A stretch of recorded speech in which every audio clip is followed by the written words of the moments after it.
Pernah tak nak pergi mana-mana mall kan, dan tiba-tiba adalah promotor panggil, "Bang, datang sini bang.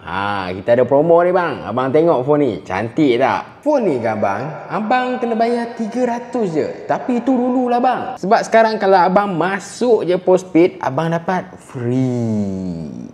Saya sebenarnya pernah jugalah pergi ke mall kan, tapi bukan warna yang ini. Warna yang satu lagi tu Realme 12X. Memang nampak sangat-sangat cantik, yang mana bila saya tengok macam harganya sekitar 1,500, 1,200 kan. Rasa mahal lah smartphone tu. Tapi sebenarnya phone ni pun dah harga dia sekitar 900 sahaja. Cuma yang saya peliknya, kenapa ramai yang promote Realme 12X? Padahal banyak lagi peranti-peranti lain kan. Dekat postpaid kita ada je nama lain yang cantik, spek yang mantap pun ada juga. Jadi saya senaraikan sebab kenapa Realme 12X ni menjadi smartphone yang paling best, paling terlaris lagi untuk postpaid. Maupun kalau anda submit Unify ke kan, ada juga Realme 12X ni. Jadi pertama sekali untuk Realme 12X ni ialah desainnya yang cantik. Anda tengok dia punya desain kamera ni, nampak kecil, sangat minimalis. Kalau tengok smartphone sekarang maupun yang latest Realme 14X, dia punya rekaan petak.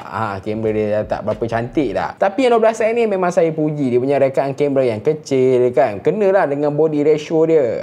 Ditambah dengan satu jenis warna tu, iaitu warna hijau. Warna yang dikatakan seperti warna bulu burung. Warna ni macam bosan lah kan.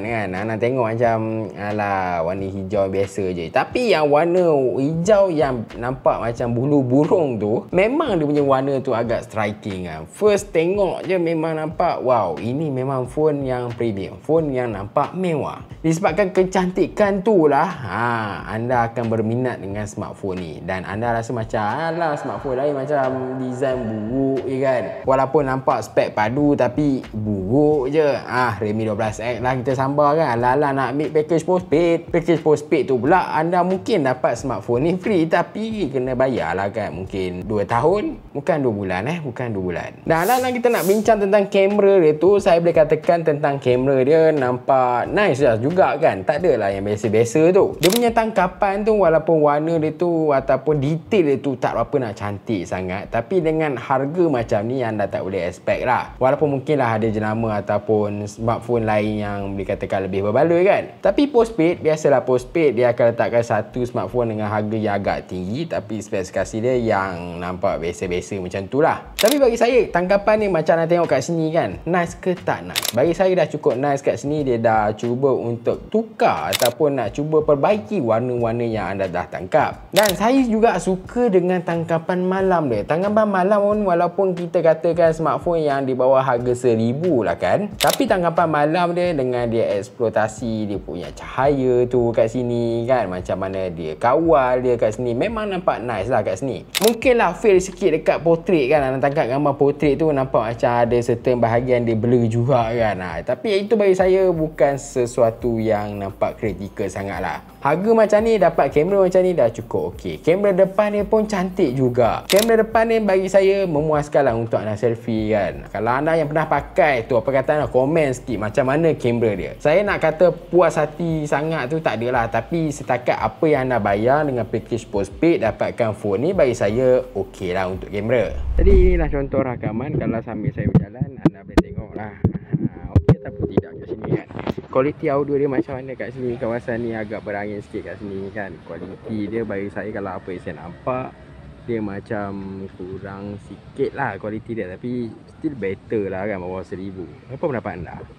Dan inilah untuk rakaman ataupun untuk video hadapan ni. Macam nak tengok kat sini macam mana kualiti dia. Bagi saya not bad, not bad. Dia ada finishing agak bagus kat sini untuk di bawah harga RM1,000. Jadi untuk anda yang main game, sebab phone ni harga RM1,000 dan anda ambil postpaid, sebab tu anda rasa macam dia boleh main game. Okey, pendapat saya untuk main game tak ada masalah pun dekat smartphone ni. Cuma yelah, dengan mid range ni yang boleh katakan bawah 1,000, memang tak dapatlah grafik-grafik tinggi. Itu benda yang biasa bagi saya kan. Janganlah anda expect, wow, ini kalau main PUBG mesti smooth kan. Kalau main Mobile Legends tu, yelah smooth. Yelah, anda dapat dia punya setting pun, dapat dalam medium pun dah bagi saya okey dah kat sini. Dengan penawaran harga dia, dengan spesifikasi gaming dia anda dapat kan, walaupun mungkin main game nak rasa panas sikit, tapi tak adalah terlalu panas bagi saya. Still okey untuk main game kat sini, ringan-ringan ataupun yang tak intense lah macam Genshin. Janganlah renjan sangat. Kalau nak buat test tu okey lah, tapi kalau Genshin tu setakat low key jugalah. Kalau anda layan sampai yang tinggi tu,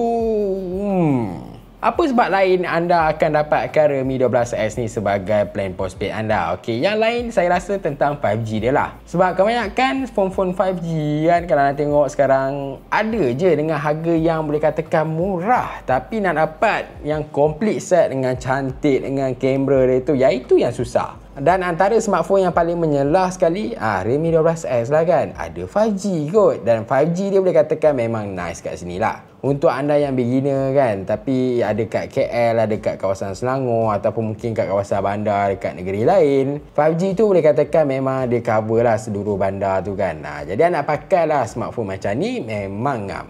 Dan satu benda yang saya suka lagi dekat sini ialah tentang NFC dia. Sebab Realme ni dia tak macam phone-phone lain. Realme ni dia ada NFC 360 darjah tau. Itu yang best. Kat sini ada, dekat sini ada, dekat tepi ni ada. Dan yang saya suka juga, dia support untuk anda simpan kad dekat sini. SS card lah terutamanya. Walaupun bukan semua jenis SS card anda boleh simpan, tapi kalau SS card macam nak masuk office ke kan, yang anda ada kad sendiri tu, iaitu boleh je duplicate. Iaitu saya suka. Jadi tak perlulah nak bawa kad tu kan. Bawa phone-nya, tap dah boleh masuk kat sini. Cuma satu benda yang saya rasa saya kurang gemar dekat Realme 12S ni, iaitu bab bateri dia. Okey, bateri dia boleh katakan besar lah, 5000 mAh kan. Ketahanan bateri dia bagi saya okey je lah. Tak adalah best sangat. Cakap sehari tu sampai malam, mengikut penggunaan anda jugalah. Kalau main game mungkin tak dapat lah, tapi untuk penggunaan biasa bagi saya dapat je Realme 12S ni. Yang paling tak best je, bateri dia dah cukup besar, okey, tapi dia punya fast charging 15 watt je. 15 watt salah satu benda yang saya kurang gemar. Spesifikasi dah cantik, kamera pun dah cun, design pun dah cantik kan. Apa salahnya at least bagi fast charging 30 watt ke 45 watt ke, baru nampak lengkap dekat sini kan. Bagi saya 15 watt tu terlalu bawah 2020 sangat lah kan. Kalau boleh kan Realme, bagilah laju sikit. Kesimpulannya, kalau katalah anda nak beli smartphone dan memang Realme 12S ni nampak cantik, tambah-tambah ada yang boleh dapat free, ataupun mungkin ada yang offer lah. Mungkin kalau package yang murah sikit, bawah 50 ke, kena bayar 300 sebagai deposit dan sebagainya kan. Saya rasa